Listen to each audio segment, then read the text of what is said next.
My white stepdad, Mark, only let me sleep from 12 a.m. to 4 a.m., while his white kids got 8 hours, calling me a lazy N-word every morning at 4 a.m. with a flashlight in my face. After 2 years of this torture that left me hallucinating and failing school, I texted my Uncle Jerome to come over at 4 a.m. When Mark burst in with his ice bucket and air horn screaming racial slurs, my white stepbrothers Connor and Chase revealed they'd been secretly recording his abuse for weeks. I was 12 when my stepdad Mark gave me a cute nickname, and that was a lazy N-word. You see, for 2 years straight, Mark had one rule: I wasn't allowed to sleep. While my white siblings could sleep from 11 p.m. to 7 a.m., I was only allowed to sleep from 12 a.m. to 4 a.m. Luckily, I didn't even have to set an alarm clock, because every morning at 4 a.m., Mark would burst into my room with a flashlight in my face, checking if I was ready to do my character-building chores. This included scrubbing bathrooms, organizing the garage, prepping breakfast for when his boys woke up, but that wasn't even the worst part, because if I made any sort of noise, I'd lose privileges. The privileges in question: eating enough food, drinking enough water, and since my mom worked 12-hour night shifts as a nurse, she never saw any of it. Mark had this whole philosophy about modern kids being soft. When I was in Afghanistan, he'd start every lecture. We functioned on 2 hours of sleep for weeks. You kids today can't even handle getting up early. I'm sure you can guess why his rules only applied to me. By month 3, I was practically schizophrenic with how much I was hallucinating. Shadows moving in my peripheral vision, hearing my name when no one called. I'd fallen asleep on the toilet twice, at my desk dozens of times, and once while standing in the shower. The other black kids at my school started calling me the raccoon N-word because of the dark circles under my eyes. My grades made like a girl's chest during puberty, went from A's to D's, all because I couldn't stay conscious long enough to finish tests. Teachers thought I was on substances and said I fit the stereotype. Even the counselor pulled me aside asking if everything was okay at home. The breaking point came during midterms. I literally fell asleep standing up during my history presentation, face planted right into the whiteboard. 20 minutes later, the school nurse called my parents, and Mark showed up in his veteran's cap like he was on a rescue mission. "This is what I'm talking about," he said, shaking his head in the nurse's office. "No self-control. I've tried everything. Structure, discipline, consequences. Some kids just don't want to succeed." The counselor ate up every word. "I don't blame you, Mark. Most white folk wouldn't even bother trying to civilize a kid like this. You're fighting genetics here." I tried telling my mom when I got home, but she was exhausted after a double shift, and Mark was right there, arm around her shoulders. "He's exaggerating," Mark said calmly. "Teen boys are dramatic. I'm just teaching him discipline." "Bruh, I only get 4 hours of sleep," I managed to whisper. Mark laughed. "See what I mean? The kid can't even keep his lies straight." My mom just sat there saying nothing. "Plus, didn't your guys' ancestors used to spend all day in the cotton field anyway? You should be used to this by now." He then threw his head back and cackled. That's when I realized my mom was too scared of Mark to defend me. I wanted to call CPS, but I knew Mark would just sweet talk his way out of it. So instead, I did something I'd never done before. I went through my mom's jewelry box to find my dead dad's old phone. There, I found his brother Jerome's number. I texted him on my phone and asked if he wanted to go on a run with me at 4 a.m. Mark would be at his peak performance by then. When he agreed, I felt a chaotic excitement fill my veins. So on Thursday night, I made sure to be extra lazy at dinner. Dozed off twice, knocked over my water. Mark's eye twitched with anticipation. "Looks like someone needs extra motivation tomorrow," he said, his boys snickering. At 4 a.m. sharp, the flashlight hit my face. But this time, Mark brought props. A bucket of ice water and an air horn. He was so excited to abuse me that he didn't even hear the front door open. "Rise and shine, you lazy N-word," he cheered. "Today we're trying something new since you can't seem to be disciplined." He was then interrupted by the sound of my bedroom door creaking open. "What the F did you just call my nephew?" My uncle's voice bellowed through the house. Behind him, my cousins Deshaun and Terrell. Mark's flashlight swung toward them, his face draining color. This is breaking and entering." "Nah," Jerome said, stepping inside. "My sister gave me a key years ago for emergencies." "You don't understand," Mark stammered. "I'm teaching him discipline." "Bad move." Terrell, all 6 feet 4 inches of him, stepped between them. "Go on, touch my cousin again. I dare you. Get out of my house," Mark screamed. That's when my stepbrother Connor appeared in the hallway. "Actually, Dad," he said, holding up his phone, "I think you should see what Chase and I have been recording. We're done pretending we didn't know what you were doing to him." Connor's phone screen glowed in the darkness, showing video after video of Mark's morning torture sessions. My stepbrother's hands trembled as he scrolled through the files. Chase stood beside him, jaw clenched tight. Mark lunged for the phone, but Jerome's massive frame blocked him completely. The ice bucket crashed to the floor, water splashing across Mark's legs and soaking his pajama pants. He stumbled backward, slipping on the wet hardwood. "Get out!" Mark screamed again, trying to push past Jerome. His military stance kicked in automatically, the same defensive position I'd seen in Connor's videos from Afghanistan. Jerome didn't budge. Connor turned the phone toward me. The screen showed 2 weeks of recordings, all time-stamped at 4 a.m. Every single morning, Mark's face twisted with rage as he screamed racial slurs. The hallway air vent had captured everything in crystal clear detail. "We couldn't sleep either," Connor's voice cracked. He looked directly at Mark. "Hearing what you did to him every morning for 2 years," his shoulders shook. "We're done pretending we didn't hear the screaming." Mark's face went from pale to red. "You ungrateful little traitors. After everything I've done for this family," that's when it hit me. Connor and Chase had been suffering too, lying awake listening to my abuse, too scared to intervene but unable to ignore it. They'd been planning this for weeks. Chase pulled out his laptop, the screen already open to a cloud storage folder labeled Evidence Mark Abuse. Dozens of files filled the screen. Videos, audio recordings, photos of my injuries, screenshots of Mark's texts. Mark lunged forward again, reaching for the laptop. Jerome's hand shot out, catching Mark's wrist mid-grab. The laptop stayed safely in Chase's hands. The front door opened. My mother stood in the doorway, still in her scrubs from her night shift. Her co-worker Sarah had covered the last 2 hours so she could come home early. She took in the scene, Mark soaked and aggressive, Jerome and his sons surrounding him, Connor and Chase with their devices, me standing there exhausted. "What is going on?" Her voice was barely a whisper. She checked her phone. 4:17 a.m. I had to make a choice. Let Connor explain and risk Mark's retaliation against him, or step forward myself. I watched Mark's fist clench, the same way it did before he'd hit me last month, the same way it clenched in those Afghanistan videos Connor had found. I stepped between Connor and Mark. "Mom, watch the videos first." Connor quickly tapped his phone, airdropping files to her device. Mark immediately started his defense. "They're lying! These videos are edited! Kids being dramatic about normal discipline?" My mother's phone pinged repeatedly as files transferred. Her hand fumbled with her keys, accidentally hitting the panic button. The car alarm blared from the driveway. She scrambled to turn it off, giving Mark precious seconds. Connor leaned close to me while she dealt with with the alarm. Dad has backup files at his office too. We made sure he can't delete everything. Through the window, I saw Mark pull out his phone, thumbs flying across the screen. I caught a glimpse of his veteran group chat. Code red, false accusations against a brother. Need support now. The car alarm finally stopped. Mark had already shifted tactics. His eyes welled with tears, shoulders slumping. I have PTSD, he said, voice breaking. They don't understand what I've been through. I'm trying so hard with another man's son, trying to give him structure, and this is how he repays me. My mother's expression softened slightly. She'd always been susceptible to his veteran sob stories. Chase, usually the quieter twin, suddenly spoke up. He made us call Marcus the N-word too, Mom. His voice was steady but quiet. Made us laugh at it or we'd lose privileges. No Xbox, no allowance, no friends over. My mother's phone screen lit up with the first video. Mark's voice screamed from the speaker. Get up, you lazy! The slur cut through the room. The timestamp read 3:47 a.m. He was using an air horn, the sound piercing even through the phone speaker. Her hands shook, but she kept watching. Her face went through a dozen emotions in seconds. Blue and red lights flashed through the window. Someone had called the police about the disturbance. Probably Mrs. Patterson from next door, always monitoring the neighborhood. Mark straightened immediately, wiping his eyes. He smoothed down his wet pajamas and put on his veteran's cap from the dresser. By the time the officers knocked, he'd transformed into the concerned stepfather. Officers, Mark said, opening the door wide. Thank God you're here. My stepsons are having an episode. The older one has a history of behavioral issues. Officer Johnson entered first. Recognition flashed across his face. Mark, from the VFW meetings? Johnson. Mark's relief seemed genuine. I didn't know you worked this hit. Listen, I hate to involve you, but Marcus here has been struggling. Brought these men into my house at 4 a.m. I think he's using again. I saw the trap closing. Johnson had mentioned needing a contractor for his home renovation at last month's Veterans fundraiser. Mark's construction company would be perfect for the job. Marcus has been struggling, my mother said automatically, still clutching her phone. His father died when he was young. It's been hard for him to adjust. Jerome flinched at his sister's betrayal. His jaw tightened, but he stayed silent. Connor quickly posted a video clip to his private Instagram story before Mark noticed. His followers would see it before Mark could demand all phones be surrendered. Everyone needs to hand over their devices, Mark announced, to prevent false evidence from spreading. Officers, I'm sure you understand. Kids these days can manipulate videos, make things look worse than they are. I tried to explain what had been happening, but after 2 years of 4 hours of sleep, my words came out slurred and jumbled. My eyes wouldn't focus properly. I swayed on my feet, had to grab the doorframe for support. The officers exchanged looks. The substance abuse narrative was writing itself. Sir, we're going to need to take statements from everyone, Officer Johnson said, but his body language had already chosen sides. My phone buzzed. Chase had sent a text without anyone noticing. Uncle Jerome is here. Dad's in trouble. He'd sent it to his birth mother, Mark's ex-wife. Within seconds, her call came through on Mark's phone. Her voice screeched through the speaker. If my boys aren't home in 20 minutes, I'm charging Jerome with kidnapping. The custody agreement gives me emergency rights when they're in danger. More neighbors appeared at windows. Ring doorbell cameras recorded everything. Tomorrow's Neighborhood Watch Facebook page would show angry black men confronting veteran at dawn. Mrs. Patterson was probably already typing her post. Mark seized the narrative. The videos are taken out of context. Oh no, I feel so helpless watching this whole thing unfold and seeing how Mark is twisting everything around to make himself look like the victim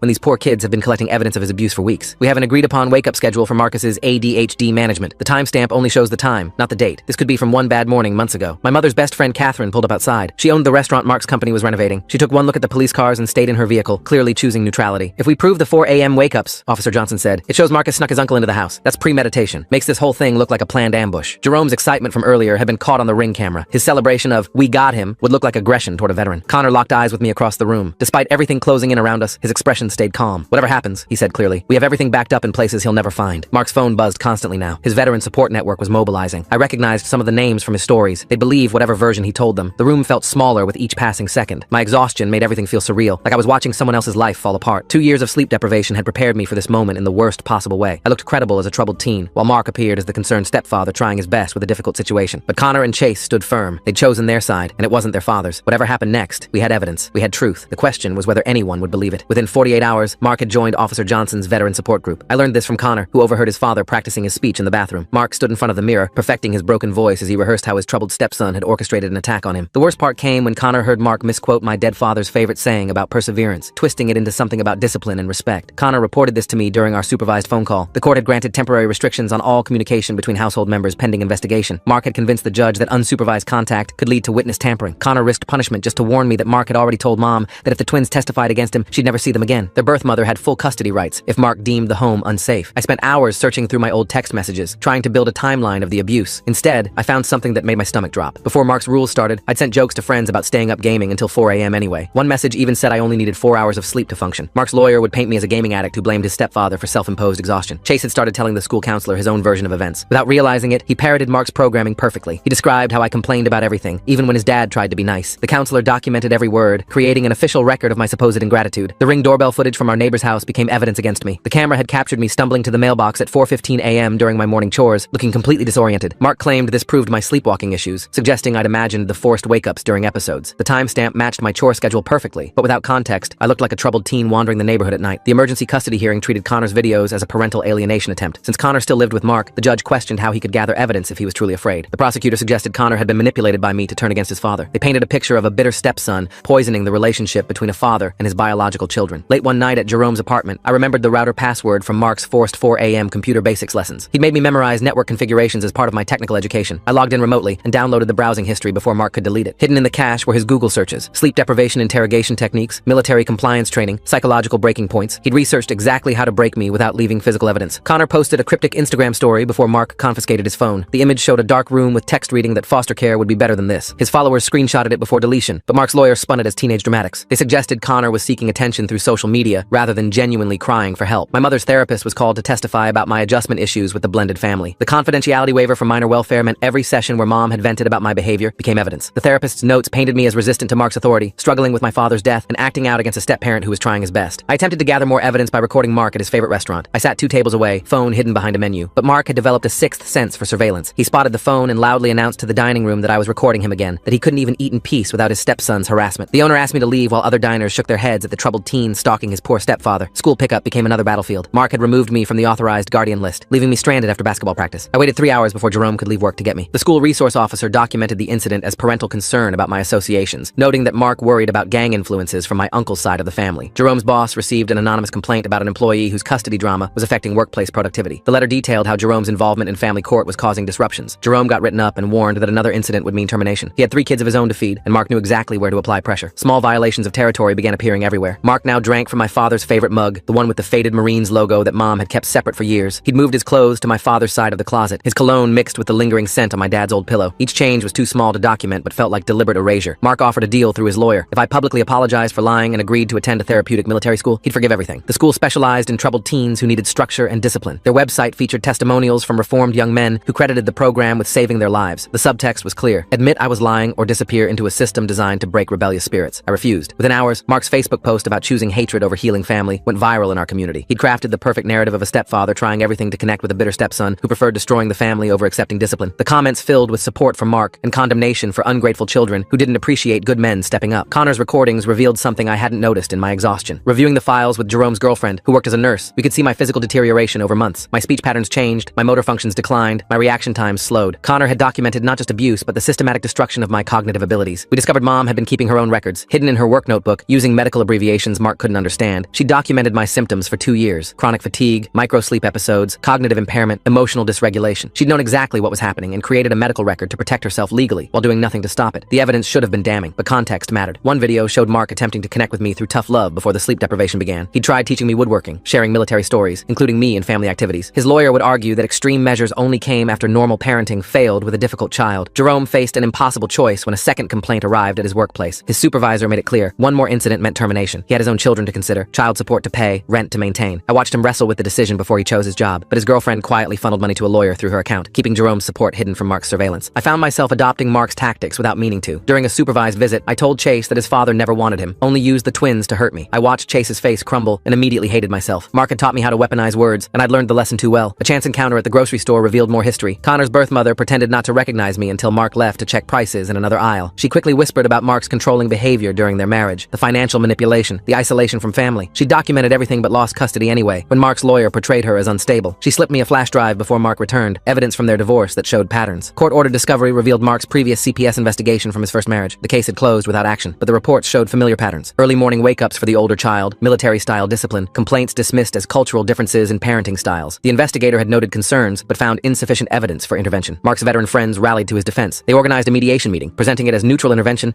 but really protecting their image of Mark as a war hero. These men had served with him, trusted him, couldn't believe he'd harm a child. They offered to mentor me, to provide the male guidance I clearly needed. Their solution involved more military-style discipline, not less. The custody battle drained Mom's savings, while Mark used joint accounts to fund his lawyer. Every motion, every hearing, every document cost money we didn't have. Meanwhile, Mark's construction business thrived on contracts from his veteran network. He had resources and connections while we scraped together pennies for justice. A public confrontation at the basketball court where I'd played since childhood turned ugly. Younger kids who'd looked up to me watched as Mark arrived, claiming concern for their safety around me. He spoke to their parents about my instability, my false accusations, the danger I posed to their children. By the time he left, I was no longer welcome at the court where my father had taught me to shoot free throws. I slept on Jerome's couch while Mark posted family photos on social media. Every image showed him with Mom and the twins at restaurants, amusement parks, family gatherings. My absence was deliberate erasure, each photo declaring that the family functioned better without me. Connor later told me he'd been forced to smile for those pictures, threatened with losing contact with Mom if he didn't perform happiness. The breaking point came in a text at 2 a.m. Mom's message was simple but devastating. She begged me to come home and apologize, said she couldn't lose another family. The implication was clear. She'd chosen Mark's stability over her son's safety. The house, the financial security, the intact family image mattered more than protecting me from abuse. Connor's teacher, who led the church youth group, noticed the twins' distress and tried to help. She contacted social services about her concerns, breaking mandatory reporting protocols by going through unofficial channels first. The delay in proper reporting cost her job. The suspension made headlines in our small community, painting her as negligent rather than compassionate. Her husband blamed their financial stress on our family drama. Their marriage counseling sessions focused on the cascade of consequences from getting involved in other people's problems. Mark had successfully made helping us radioactive, ensuring others would think twice before intervening. I continued gathering evidence despite knowing Connor and Chase faced increasing retaliation for their initial support. Every piece of proof I collected meant more pressure on them. Mark had made them choose between their brother and their daily survival, a cruel equation with no good answer. Deshaun asked the question I couldn't answer during one of our meetings. He'd seen similar cases fail, watched other kids return to abusive homes when evidence wasn't enough. His doubt was reasonable, but heartbreaking. I couldn't promise victory because the system wasn't designed to believe kids like us over men like Mark. The admission that broke me came during a deposition. I had to confess that during one exhaustion-induced rage, I'd hit Chase. It happened months ago, when he'd woken me after only 2 hours of sleep to ask about homework. I'd swung without thinking, caught him in the shoulder. The guilt ate at me, but now it became evidence of my violence and instability. Mom's hidden notebooks revealed another betrayal. I'd slept through her birthday dinner the previous year, too exhausted to wake up despite her attempts. She documented this as evidence of my selfishness, not recognizing it as a symptom of the abuse she enabled. Mark's narrative of me as an ungrateful son gained support from her own records. Mark's lawyer filed an emergency motion claiming parental alienation. The court date moved up 3 weeks, catching us unprepared. My lawyer had a scheduling conflict with another trial, leaving us scrambling for representation. Every tactical move Mark made showed careful planning while we played desperate defense. The twisted logic of Mark's worldview emerged during psychological evaluation. He genuinely believed military discipline would have saved my father from the weakness that unalived him. In his mind, breaking me down was building me up, honoring my mother's first marriage by fixing the son left behind. His delusion made him more dangerous because he believed his own righteousness. I had to manipulate Mom when she was exhausted after a double shift, using her vulnerability to extract admissions about what she knew. I promised never to use Mark's tactics against family, but survival required betraying that promise. Getting her to admit knowledge while she was too tired to guard her words felt like becoming the monster Mark claimed I was. My strategic side emerged in community spaces. I planted seeds of doubt about Mark during parent meetings at the community center, carefully framing concerns as worried observations rather than accusations. Some parents began questioning his involvement with their children, creating small fractures in his public image. An honest conversation with Chase about morning routines led to unexpected revelation. Without prompting, he shared journal entries about the guilt of listening to my abuse without helping. His words showed the secondary trauma Mark had inflicted on his biological sons, forcing them to be complicit in torture through their silence. Small victories felt hollow against larger defeats. Getting supervised visitation rights meant nothing when Mark wept genuine tears about losing his boys. Connor hugged him goodbye after one visit, and I saw Mark's satisfaction at maintaining that emotional hold. The manipulation was so deep that even awareness couldn't break its power. Mark's counterclaim gained traction with the guardian ad litem. He painted me as violent and unstable, using my own admissions and Mom's documentation as evidence. The court-appointed advocate meant to protect children's interests began seeing me as the problem rather than the victim. Everything hinged on Connor's willingness to testify in open court. The pressure on a 15-year-old to speak against his father before a judge was immense. Mark had 2 years of psychological conditioning on his side, while we had only truth and hope that it would be enough. Past kindnesses became leverage against me. I'd tutored Chase in math, helped him raise his grades. Now he reminded me of promises to always protect him, while describing how his father cried every night since the investigation began. The guilt was a weapon Mark wielded through his son's genuine emotions. The community center board split over supporting Mark versus protecting children. His construction company's sponsorship of youth programs created financial pressure. Board members who questioned him risked losing funding for activities that served hundreds of kids. Money talked louder than conscience in budget meetings. The judge required clear and convincing evidence for any emergency custody change. Videos alone weren't sufficient without documented patterns. We had pieces of truth but needed a complete picture that the legal system would recognize. The burden of proof sat heavily on young shoulders, already bent from exhaustion. A school counselor who was also a veteran saw through Mark's performance. She recognized real PTSD from manufactured military persona. Her professional assessment of my symptoms matched textbook cases of systematic sleep torture. She knew the techniques because she'd seen them used in interrogation resistance training. But professional ethics limited her involvement. She could provide partial documentation without risking her license, but full testimony would require admissions that could end her career. Another adult who saw the truth but couldn't afford to tell it completely, leaving children to navigate adult consequences alone. The assessment confirmed what we suspected. I showed classic signs of systematic sleep deprivation used as torture. The counselor recognized the technique because military personnel learned to resist it. Mark had applied interrogation methods to a child in his care, showing deliberate intent rather than misguided discipline. Understanding the depth of betrayal came when I found Mom's medical notebooks. 2 years of detailed symptom documentation in professional terminology proved she'd known exactly what was happening. She'd created legal protection for herself while allowing the abuse to continue. The records showed a nurse documenting torture while a mother enabled it. I had to accept that Mom chose financial security over my safety. The house, the stability, the 2-income household meant more than protecting her son. She'd watched me deteriorate for 2 years and chose to document rather than intervene. The betrayal cut deeper than Mark's abuse because it came from someone who should have protected me. Despite everything, I committed to protecting Connor and Chase. They'd risked everything to help me, and I wouldn't abandon them to Mark's retaliation. Whatever happened in court, I'd ensure they had support and witnesses to their own struggles. Breaking cycles meant protecting others, even when you couldn't save yourself. Mark's veteran benefit application contained discrepancies. The court filing showed different service dates than he'd claimed publicly. Connor had found discharge papers in the attic that didn't match the heroic narrative Mark had built. His military service was real but embellished, another tool of manipulation rather than honest history. I presented evidence calmly during the next hearing, maintaining dignity while Mark's lies unraveled. Each document was submitted without emotion, letting facts speak louder than accusations. Connor watched his father's true history emerge, seeing the man behind the mythology for the first time. Patterns emerged across Mark's life. Military service ended with disciplinary issues glossed over as personality conflicts. His first marriage showed escalating control until his ex-wife fled. Now, our family repeated the cycle with variations on the same theme. He was a serial controller who used different tactics for different victims. Both sides prepared for the final custody hearing, where the twins' testimony would decide everything. Mark's lawyer would attack their credibility, while ours would try to protect them from further trauma. Two boys would sit in a courtroom and choose between truth and survival, an impossible decision no child should face. The assessment results arrived at Jerome's apartment 3 days before the final hearing. My hands shook as I opened the envelope, finding exactly what the counselor had warned me about: permanent cognitive damage from 2 years of systematic sleep deprivation. The medical terminology described reduced processing speed, impaired executive function, chronic microsleep episodes. Mark had literally broken parts of my brain that might never fully heal. I searched through Mom's work bag while she showered after another double shift. Her medical notebooks contained more than symptom documentation. Page after page showed medication dosages, sleep cycle charts, cognitive test results she'd administered secretly. She'd tracked my deterioration with clinical precision, creating evidence that protected her nursing license while documenting her son's torture. The betrayal went deeper than passive enabling. She'd actively participated in the medical monitoring of abuse, using her professional skills to ensure Mark stayed within legal boundaries. Each entry showed calculation rather than concern, a mother choosing career protection over child safety. Connor texted me screenshots of Mark's veteran benefit application from the court filing. The service dates didn't match his stories, and his discharge classification raised questions. His Bronze Star citation contained inconsistencies with official records Connor found online. The hero narrative Mark built was partially fabricated, another manipulation tool. I met with our lawyer at the community center, reviewing evidence for the final hearing. She explained that proving abuse wasn't enough without showing immediate danger. The twins still lived with Mark, attended school, appeared healthy. The court would weigh stability against allegations, often choosing the devil they knew. Chase's journal entries revealed increasing pressure at home. Mark had started wake-up drills with the twins, claiming they needed discipline too. Nothing as extreme as my treatment, but enough to remind them of consequences for betrayal. Connor documented these new patterns, building evidence while living under threat. The Guardian ad litem's report landed like a bomb. She'd concluded that while concerning behaviors existed, the family dysfunction ran too deep for simple custody changes. Her recommendation included family therapy, supervised transitions, and gradual reconciliation. She'd bought Mark's performance of a flawed but trying father. I discovered Mark had been meeting with other veterans who'd faced custody challenges. They'd coached him on courtroom presentation, emotional triggers for judges, ways to frame military service as qualification for parenting. His support network provided strategies while mine offered only sympathy. Jerome's girlfriend revealed she'd been recording conversations at family gatherings for months. Mark didn't know she existed, allowing her to capture unguarded moments. One recording caught him explaining his philosophy about breaking weak children to rebuild them stronger. His own words condemned him better than any accusation. The community center board meeting turned into a battleground. Parents who'd noticed changes in their children after Mark's involvement spoke up. Others defended him as a positive male role model. The discussion revealed how deeply Mark had embedded himself in community structures, making extraction painful for everyone. Connor's birth mother agreed to testify about patterns from their marriage. She'd lost custody battles before, but kept meticulous records. Her evidence showed Mark's escalation patterns, how he tested boundaries before implementing systematic control. She'd watched him do to her what he later perfected on me. I spent the night before the hearing organizing evidence with Jerome. We created timeline charts showing pattern escalation, medical documentation of damage, witness statements from teachers who'd noticed changes. The pile of proof seemed overwhelming, but legal standards required more than truth. The courthouse morning arrived gray and humid. I dressed carefully in clothes Jerome bought, trying to look responsible rather than damaged. My hands shook from exhaustion despite months of recovery sleep. The micro-sleep episodes hit without warning, my brain still broken from 2 years of torture. Mark arrived with his veteran supporters, all wearing service pins and caps. They filled one side of the courtroom like a military formation. Their presence sent a clear message about community standing and brotherhood bonds. Several were prominent business owners who employed half the town. Mom sat between the two groups, physically representing her torn loyalties. She'd dressed professionally but looked haggard, the weight of choices visible in her posture. When our eyes met, she quickly looked away, unable to face what she'd allowed. Connor and Chase entered with their maternal grandmother, who'd driven 6 hours to support them. Their mother couldn't attend due to work obligations, but she'd sent a detailed affidavit about Mark's controlling behaviors during marriage. The twins looked smaller than their 15 years, shoulders hunched under invisible weight. The judge called the hearing to order, reviewing previous testimony and evidence. She noted the extensive documentation from both sides, the community division, the complexity of blended family dynamics. Her tone suggested exhaustion with family cases that had no clear villains or heroes. Mark's lawyer began with a masterful presentation of a struggling stepfather trying to provide structure for a troubled teen. He acknowledged mistakes while framing them as misguided love. The sleep deprivation became an inappropriate but well-intentioned attempt at discipline rather than deliberate torture. Our lawyer countered with medical evidence showing brain scans that revealed actual damage from chronic sleep deprivation. She presented Mark's research history, proving premeditation. The pattern across marriages showed serial abuse rather than isolated incidents. Connor took the stand first, voice barely audible as he described morning wake-ups, racial slurs, forced participation in abuse. His hands gripped the witness box as he admitted laughing at jokes about me to avoid punishment. Mark watched his son with an expression of wounded betrayal that looked genuine to observers. Chase followed, reading from his journal about guilt, fear, confusion. He described new wake-up drills Mark had started, subtle threats about foster care if they testified. His testimony revealed secondary trauma, children forced to witness and participate in abuse. The veteran counselor testified about recognizing interrogation techniques applied to a child. She carefully stayed within professional boundaries while making clear that Mark knew exactly what he was doing. Her military background gave credibility that civilian experts lacked. Mark took the stand like a soldier reporting for duty. He admitted mistakes while painting himself as a father pushed too far by a defiant stepson. His tears seemed genuine as he described trying to honor my father's memory by providing discipline. Several veterans in the gallery wiped their eyes. Mom's testimony broke my heart. She acknowledged knowing about the wake-ups, but claimed she thought they were consensual. Her medical training somehow didn't extend to recognizing torture symptoms in her own son. She begged the court to keep the family together, to mandate therapy rather than separation. The judge called a recess, leaving everyone to stew in uncomfortable silence. Mark's supporters whispered encouragement, while our side huddled around evidence boxes. The twins sat between groups, belonging nowhere. When court resumed, the judge delivered a mixed verdict that satisfied no one. She found evidence of inappropriate discipline, but not criminal abuse. Custody arrangements would be modified, but not severed. Mark would undergo mandatory parenting classes and therapy. The twins could choose their primary residence at 16. The most significant ruling involved me. The judge granted Jerome full guardianship, recognizing that returning home would be harmful. The way Connor's hands gripped that witness box while admitting he laughed at those awful jokes just to protect himself makes me sad. These poor boys are stuck between groups in that courtroom belonging nowhere, and that judge's mixed verdict that calls systematic torture inappropriate discipline must feel like such a betrayal to everyone who fought so hard to show the truth. But she also mandated family therapy sessions, supervised visitation, and gradual reconciliation efforts. The system's solution was to acknowledge harm while forcing continued contact with the source. Mark's supporters erupted in quiet celebration, vindicated that their brother wasn't a criminal. Our side sat stunned at the minimal consequences for documented torture. The judge had split the baby, keeping the family technically intact while acknowledging its dysfunction. Outside the courthouse, Mark approached with his lawyer. He offered a handshake and words about healing and moving forward. His performance continued even after winning, maintaining the image of a reasonable man extending olive branches. I kept my hands at my sides. Connor and Chase chose to stay with their maternal grandmother temporarily. The new wake-up drills had scared them enough to accept disruption over stability. Mark's face showed genuine shock at losing his biological sons,